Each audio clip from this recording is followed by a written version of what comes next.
అప్పుడు హైదరాబాద్ లో ఉండైనా సరే, ఇంట్లో ఉండైనా సరే, ఇంట్లో రోజు షూటింగ్కి వెళ్ళవు కదా. అవును.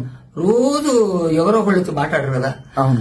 దొడ్లో పోయినప్పుడైనా సరే, కనీసం దొడ్లో పోయినప్పుడు స్నానం చేసేప్పుడు ఫోన్ తీసుకొని అన్నయ్య ఎట్లా అరే అన్నయ్య శ్రీనివాస అన్నయ్య ఎట్టున్నావురా అన్నయ్య ఏంది ఏం చేస్తున్నావు బ్రహ్మంగారు పాల డబ్బులు వస్తున్నాయా మరి నీకు తిట్టడానికి అన్ని ఏమైనా ఉన్నాయా సింపుల్ అంతే అంతే సార్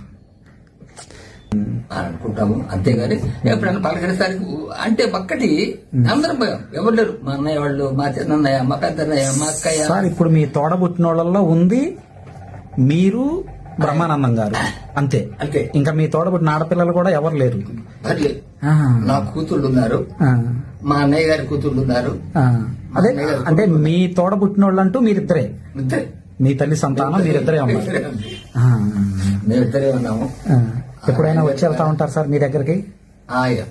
అంటే తక్కువ, ఎప్పుడు వస్తాడు కానీ నేను కూడా, ఎందుకంటే ఒకటే విషయం నేను చెప్తూనే, ఎందుకంటే ఒకసారి 2 సార్లు గొప్పవాడు పలకరిస్తే చిన్నవాడికి కాస్త చదువుగా ఉంటది, మాట్లాడడానికి బాగుంటుంది, ధైర్యం ఉంటుంది. ఆ ధైర్యం లేదు బాబు. అదేలేండి సార్, అదేలేండి. మనకు మనంగా వెళ్తే ఎలా ఉంటది, ఎలాగుంటదో అనే ఒక భయం తప్ప వేరేం లేదు. వాడు అంటే కూడా కాదు, కానీ మేము మనకే ఆ ఫీలింగ్ అనమాట.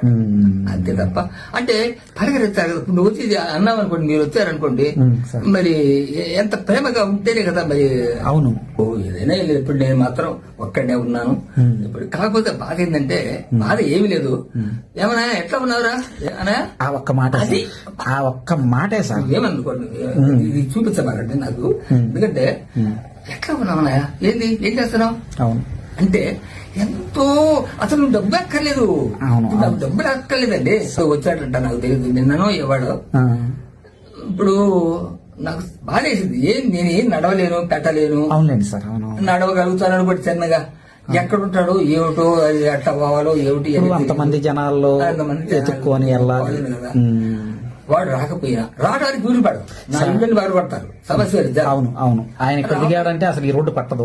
లేదు, వచ్చాడు కానా, నువ్వు వచ్చి నువ్వు ఇది కూడా కాదు, హైదరాబాద్ యువతను తీసుకొని రానాయని ఒకసారి చూడాలని అని అంటే, అవును సార్, అవునవును, అది చాలు, ఇంకేమి లేదు. అవునవును. ఇప్పుడు అమ్మాయిలు దండం పెడతారు హాయిగా. నేను బ్రహ్మంగారి గుడిలో ఉంటాను. అవును, బ్రహ్మంగారి గుడిలో పూజారి చేస్తుంటాను. అవును సార్. పావులపేట వస్తే లేకపోతే లేదు. నాకు మాత్రం ఆ స్వామి నాకు చక్కగా చూస్తున్నాడు. రెండోది ఏంటంటే పలకరింపు. అది ఎందుకంటే మీకు ఎప్పుడు ఏమవుతుందో ఎవరికి తెలియదు కదా. నేను ఇదివరకు 10 ఏళ్ళ నాడు వాడు పోయి దాదాపు 30 ఏళ్ళు 40 ఏళ్ళు అవుతుంది. నేను అప్పట్లో నేను కూడా పాటలు పాడతాను, నేను కూడా నాటకాలు వేస్తాను. నేను ఆశపడ్డా, అది కూడా చేయబడ్డది బాధ. ఇప్పుడు ఏం చేయగలను?